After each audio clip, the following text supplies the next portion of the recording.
الصلاۃ والسلام علیکہ یا سیدی یا رسول اللہ اعلیٰ علیکہ و صحابہ یا سیدی یا حبیب اللہ الصلاۃ والسلام علیکہ یا سیدی یا نبی اللہ اعلیٰ علیکہ و صحابہ یا سیدی یا رحمت للعالمین۔ حمد و ثنا کے بعد قابل احترام بزرگوں، دوستوں، بھائیوں، السلام علیکم ورحمۃ اللہ وبرکاتہ۔ آج قرآن مجید کی تیسری صورت ہے سورہ آل عمران۔ سورہ آل عمران کے مضامین ذکر کیے جائیں گے۔ سورہ آل عمران مدنی صورت ہے۔ مدنی صورت کا مطلب ہوتا ہے جو مدینہ پاک میں ہجرت کے بعد اتری ہے، اور وہ صورت جو ہجرت کے بعد اتری ہے وہ مدنی ہوتی ہے، چاہے اس کا نزول فتح مکہ کے بعد مکہ میں بھی ہوا، وہ بھی مدنی صورت ہی ہوتی ہے۔ یہ اصول ہے، اور عموماً ان صورتوں کا تعارف ایک دن پہلے بھی میں نے ذکر کیا تھا۔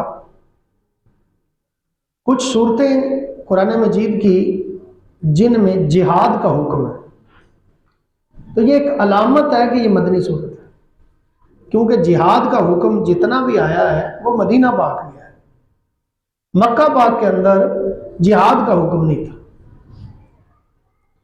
اسی طرح صبر کی تلقین جن صورتوں میں کی گئی وہ ساری کی ساری مکی صورتیں، کیونکہ اس وقت تلقین ہو رہی تھی صبر کرو، تکلیفیں دے رہے تھے کافر، لیکن اللہ کا حکم تھا کہ صبر کر۔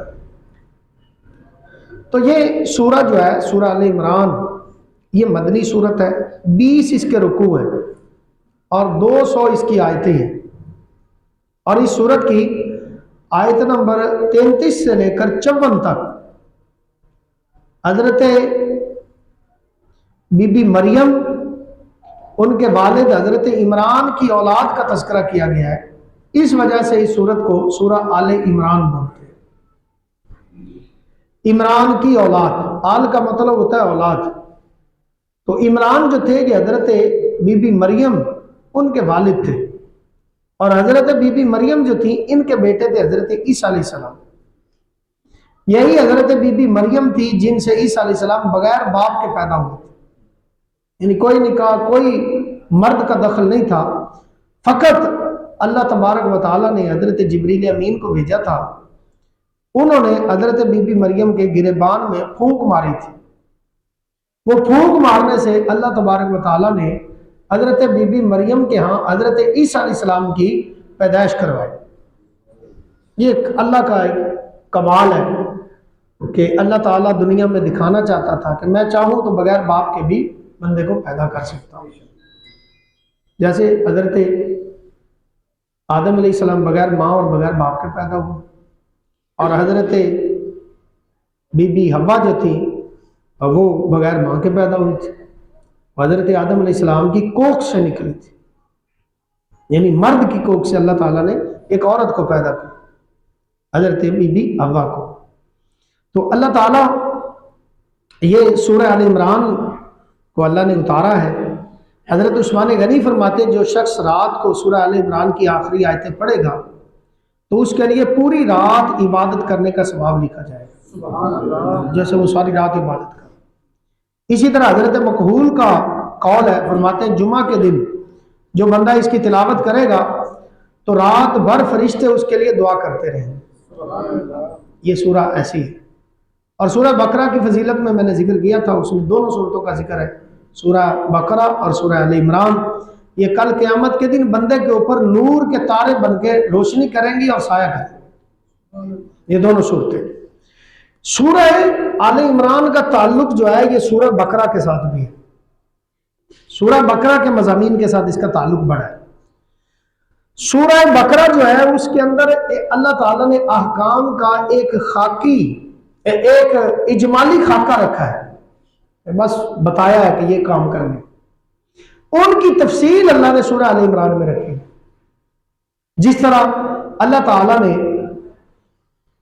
سورہ بقرہ کے اندر جہاد کا ذکر کیا ہے تو اس کی وضاحت اور ڈیٹیل نہیں ہے، اس کی وضاحت اللہ تعالیٰ نے سورہ آل عمران کے اندر غزوہ احد کا واقعہ، غزوہ بدر کا واقعہ رکھ کے اس کی ڈیٹیل بیان کی ہے۔ اسی طرح अल्लाह ताला ने सूरह बकरा के अंदर यहूदियों का तस्करा किया, लेकिन सूरह आले इमरान के अंदर अल्लाह ताला ने ईसाइयों का जिक्र किया। यानी ये एक दो कौमें ऐसी हैं जो सबसे बढ़ के मुसलमानों के मुखालिफ हुई। तो अल्लाह ने एक कौम का जिक्र और उनकी जितनी खराबियां थी और जितनी खामियां थी अल्लाह ने सूरह बकरा में जिक्र किया है, और सूरह आले इमरान के अंदर ईसाइयों का जिक्र किया है। इसी तरह इनके मज़ामीन को अगर हम देखते हैं तो इनके मज़ामीन के अंदर सबसे पहले अल्लाह ताला ने इसमें हजरत बीबी मरियम की विलादत का जिक्र किया कि वो किस तरह पैदा हुई थी। हजरत इमरान की जो फिर दुआ थी उसका जिक्र किया गया। तो अल्लाह तबारक व तआला ने हजरत मरियम की विलादत का जिक्र सूरह आल इमरान में किया। फिर उसके बाद उनकी परवरिश कैसे हुई उसका जिक्र किया। उनकी परवरिश उनके खालू हजरत ज़करिया अलैहिस्सलाम क्या हुई थी, और फिर अल्लाह ताला ने उस दुआ का जिक्र किया है कि हजरत ज़करिया अलैहिस्सलाम जब बाहर जाते थे, बाहर काम के लिए, तबलीग के लिए, जब वापस आते तो हुजरे में रहती थी बीबी मरियम। जब हजरत ज़करिया अलैहिस्सलाम आते तो उनके पास बेमौसमे फल देखते। तो आप पूछते ये कुरान में जिक्र है। हजरत ज़करिया अलैहिस्सलाम पूछते कि ये फल कैसे आ गए तुम्हारे पास, तो हजरत बीबी मरियम बताती कि ये अल्लाह की तरफ से है। तो ज़करिया अलैहिस्सलाम ने फिर वहीं खड़े होकर, बीबी मरियम अल्लाह की चूंकि नेक खातून थी और वो नबी थे, नबी एक नेक खातून के पास खड़े होकर वहां अपने लिए औलाद की दुआ मांगते, और अल्लाह तबारक व तआला उस नेक साले बंदी के पास की गई दुआ को कबूल फरमाते हुए ज़करिया अलैहिस्सलाम को हजरत याहया अलैहिस्सलाम की बशारत देते। अल्लाह ताला ने इसका जिक्र भी इस सूरह में किया है। इसी तरह इस सूरत के अंदर हजरत बीबी मरियम को हजरत ईसा अलैहिस्सलाम की विलादत की बशारत दी गई। इसी तरह हजरत ईसा अलैहिस्सलाम के मोजज़ात को जिक्र किया गया कि अल्लाह ताला ने ईसा अलैहिस्सलाम को कौन कौन से मोजज़ात से नवाजा था। उनका जो मशहूर मोजज़ा था कि आप बता देते थे लोगों को कि तुम घर में क्या रख के आए और क्या खा के आए। यह जिक्र भी अल्लाह ताला ने इस सूरह में किया। इसी तरह ईसा अलैहिस्सलाम को अल्लाह ने यह भी मोजज़ा अता किया था कि वो एक मिट्टी का परिंदा बनाते थे, और उस परिंदे का वो खाका बनता, उसमें फूंक मारते तो वो उड़ जाता था, उसमें जान आ जाती थी, उड़ने लगता था वो मिट्टी का परिंदा। इसी तरह हजरत ईसा अलैहिस्सलाम के पास अगर कोई कोढ़ का मरीज आ जाता, उस वक्त कोढ़ के मरीज का कोई इलाज नहीं होता था, ईसा अलैहिस्सलाम फूंक मारते अल्लाह उसे शिफा दे देता। पैदाइशी नबीने का उस वक्त कोई इलाज नहीं था। ईसा अलैहिस्सलाम के पास अगर कोई पैदाइशी नबीना आ जाता तो ईसा अलैहिस्सलाम उसकी आंख पे हाथ फेरते, दुआ मांगते, अल्लाह उसकी आंखों को लौटा देता था। इसी तरह अल्लाह ताला ने वो मोजज़ा भी जिक्र किया है कि ईसा अलैहिस्सलाम जब किसी पुरानी कब्र पर भी जाते, अगर उस कब्र वाले को पुकारते कि उठ खड़ा हो, तो वो कब्र वाला कब्र से उठ के खड़ा होता और जिंदा होता। ये मुर्दों को जिंदा करने का मोजज़ा भी हजरत ईसा अलैहिस्सलाम के पास था। तो अल्लाह ताला ने इस सूरह के अंदर हजरत ईसा अलैहिस्सलाम के मोजज़ात का जिक्र किया। इसी तरह अल्लाह की वहदानियत का जिक्र इसमें, और वहदानियत के अंदर अल्लाह तबारक व तआला की एक और शान भी यहाँ जिक्र की गई है कि अल्लाह ही तस्वीरें बनाता है बंदे की। वो अल्लाह ताला फरमाता है वल्लज़ी युसव्विरुकुम बिल अरहाम, वही अल्लाह है जो माओ के पेट के अंदर जैसे चाहता है तुम्हारी तस्वीर बना देता है। अभी बच्चा मां के पेट में, बतन में है, और अल्लाह उसकी तस्वीर बना देता है कि इसने कैसा बनना है, इसकी शक्ल, इसकी शेप दुनिया में कैसी होनी है। अभी वो मां के बतन में होता है, अल्लाह उसको तस्वीर भी अता कर देता है, और जैसे अल्लाह चाहता है। इससे पता चलता है कि हर इंसान की तस्वीर और शक्ल अल्लाह बनाता है। कभी भी किसी की शक्ल पे एतराज ना किया, किसी के चेहरे पे एतराज ना कर, क्योंकि ये अल्लाह की तस्वीर है। ये सब इंसान ये अल्लाह की बनाई हुई एक तस्वीर है। और जब कोई बंदा किसी की बनी हुई, तख्लीक की हुई चीज में, बनाई हुई चीज में ऐब निकालता है तो बनाने वाले को गुस्सा आता है। इसलिए अल्लाह फरमाता है लक़द ख़लक़नल इंसान फ़ी अहसनि तक़वीम, बंदे मैंने तुझे खूबसूरत शेप के अंदर डाला। खूबसूरत तरीन शक्ल अल्लाह तबारक व तआला ने इंसान को अता की। जैसी शक्ल और जैसी सूरत अल्लाह ने इंसान को दी है, ऐसी खूबसूरती अल्लाह की किसी मखलूक के अंदर नहीं है जो अल्लाह ने इंसान में रखी है। इसी तरह इस सूरह के अंदर नबी करीम सल्लल्लाहु अलैहि वसल्लम की नबूवत का जिक्र है।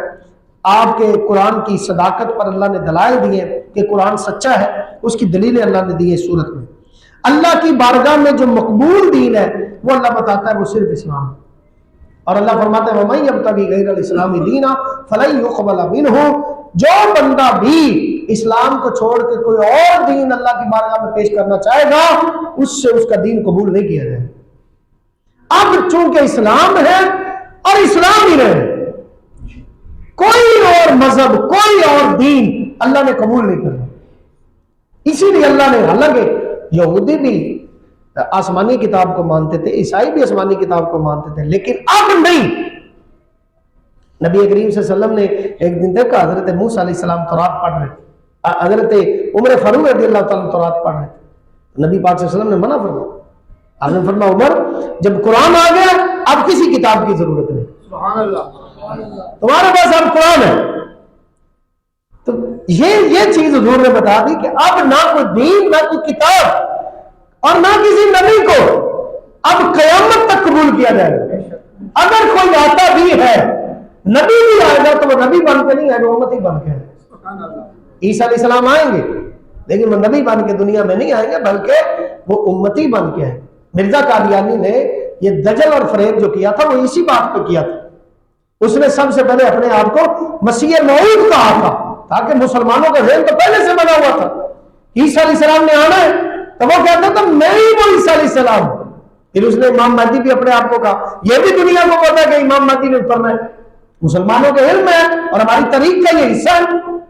इमाम महदी अलैहिस्सलाम ये कुर्बे क़यामत जमीन पर उतरेंगे, लेकिन वो अगला दजल जो फरेब करता था वो दुनिया को वो धोखा देने की कोशिश करता था और वो कहता था कि मैं ही वो हूं।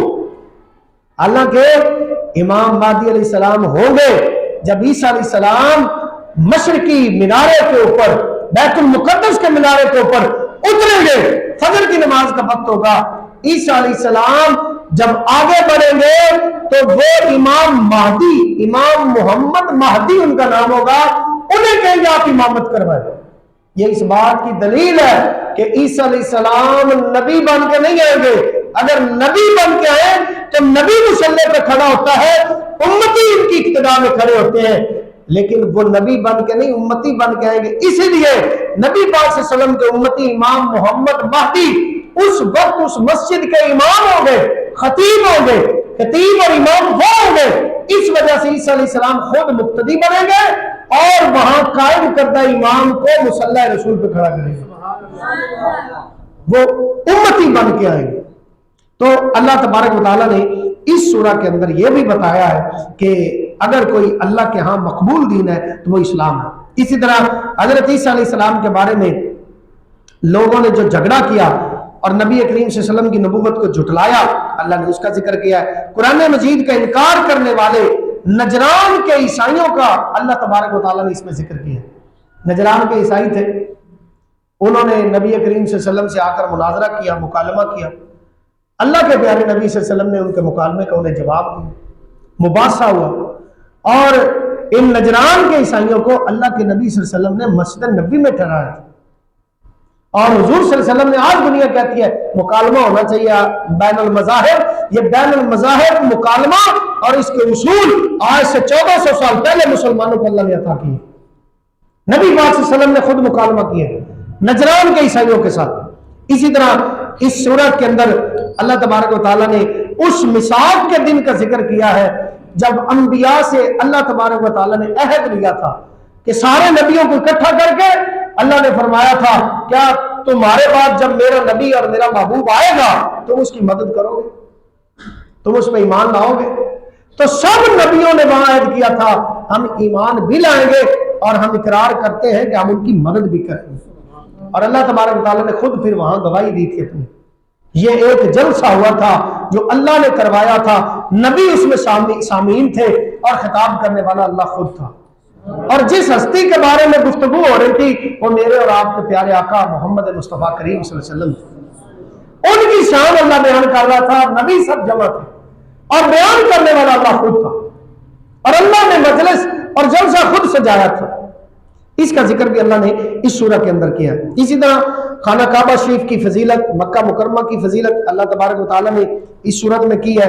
یہودیوں پر ذلت اور خواری کا ذکر کیا ہے، جہاد کی فرضیت اس میں ہے، سود کی حرمت کا ذکر اللہ نے اس میں کیا ہے، زکوٰۃ نہ دینے والوں کی سزا کا ذکر کیا ہے، غزوہ بدر، غزوہ احد، اس سے بندوں نے، انسانوں نے کیا نصیحت لینی ہوتی ہے، کیا عبرت حاصل کرنی ہے، اس کا ذکر بھی اللہ تبارک و تعالیٰ نے سورہ آل عمران میں کیا ہے۔ امت کی خیر خواہی کس چیز میں ہے کہ وہ امت کی خیر خواہی کے لیے لوگ اللہ کی راہ میں مال خرچ کریں، لوگوں پر نیکی کریں، اور اسی طرح بخل نہ کرنے کے فضائل اللہ تبارک و تعالیٰ نے اس سورہ کے اندر کیے ہیں۔ شہید زندہ ہوتے ہیں، اس کا ذکر اللہ تبارک و تعالیٰ نے دیا ہے، انہیں رزق ملتا ہے، اللہ نے اس کا ذکر اس سورت میں کیا ہے۔ اور اللہ تبارک و تعالیٰ آخر میں زمین و آسمان میں جو عجائبات ہیں اور جو اسرار ہیں ان میں غور و فکر کرنے کی اللہ نے دعوت دی ہے، اور جہاد پر صبر اور اسلامی سرحدوں کی نگہبانی کا حکم اللہ تبارک و تعالیٰ نے اس پوری سورہ میں کیا ہے۔ اور یہ تو پوری سورہ کے میں نے چیدہ آپ کے سامنے مضامین رکھے ہیں کہ اللہ نے کیا کیا چیزیں ذکر کی ہیں۔ ایک جو بنیادی مضمون اس سورت کا ہے وہ ہے ثابت قدمی۔ ہر سورت میں اللہ نے ایک بنیادی مضمون رکھے، قرآن کی ہر سورت میں۔ سورہ آل عمران کا بنیادی اور مرکزی مضمون یہ ہے کہ جب بھی کوئی مصیبت آئے تو ثابت قدمی دکھا۔ اس کی پہلی 120 آیتوں میں اللہ نے بتایا ہے کہ بیرونی حملے جو ہو ان کا مقابلہ کیسے کرنا ہے، اور اگلی 80 آیتوں میں اللہ تبارک و تعالیٰ نے فرمایا ہے اور بتایا ہے، جو اس کے مضامین سے پتہ چلتا ہے کہ جب کوئی اندرونی کمزوریاں پیدا ہو تو ان کا حل کیسے نکالنا۔ تو اس طرح یہ 3 باتیں بنیادی یاد رکھیں۔ ایک تو اس صورت کا مرکزی مضمون ثابت قدمی ہے اور استقامت ہے، اور دوسرا پہلی 120 آیتیں سورہ آل عمران کی وہ یہ بتاتی ہیں کہ تم نے بیرونی دشمن کا مقابلہ کیسے کرنا ہے مسلمانوں، اور اگلی 80 آیتیں بتاتی ہیں کہ جب اندر سے کوئی سازشیں ہو اور تمہاری مخالفت ہو تو تم نے مقابلہ کس طرح کرنا ہے۔ یہ اللہ تبارک و تعالیٰ نے سورہ آل عمران میں ذکر کیا ہے۔ اللہ تعالیٰ ہمیں سمجھ دے۔ وما علینا الا البلاغ المبین۔ الحمدللہ۔